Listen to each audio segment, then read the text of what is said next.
Today, we're talking about something that hits especially hard for high-achieving lesbians. It's boundaries. And more specifically, what happens when you set one and someone doesn't like it. If you've ever set a boundary and immediately thought, was that too harsh? Am I being dramatic? Am I too much? What if they think I don't care? This episode is for you because here's the truth. Having boundaries that piss people off does not mean that you're wrong. It does not mean that you're too much, and it definitely doesn't mean that you don't matter. Let's zoom out for a second. Many of you grew up learning that love was conditional. That came from being useful, being agreeable, being low maintenance, and being impressive. And for lesbians especially, there's often this extra layer. You learned how to not take up too much space, not make people uncomfortable, be the easy one, and prove your worth. So now, as an adult, when you say, I'm not available for that, I need more support, that doesn't work for me, your nervous system goes, danger, danger, because you might lose connection. And suddenly, that boundary feels like a threat to your survival. So here's the reframe. Discomfort is not danger. Someone being annoyed does not equal you being wrong.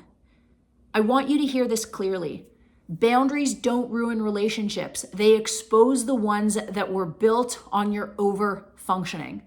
Let that sink in.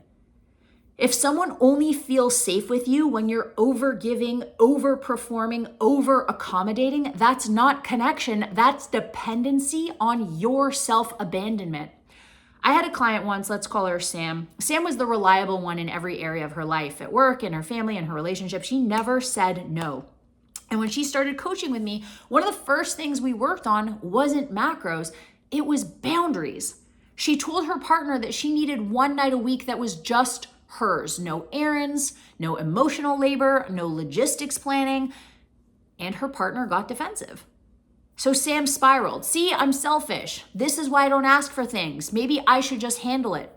But we stayed the course. And you know what happened? Her partner adjusted. Because what actually changed wasn't the relationship, it was Sam's self-worth. The fear isn't that people will be mad. The fear is if they're mad, then maybe I won't matter. And that's a wound. Because somewhere along the line, you internalized, I matter only when I'm easy. I matter when I don't cause friction. I matter when I exceed expectations.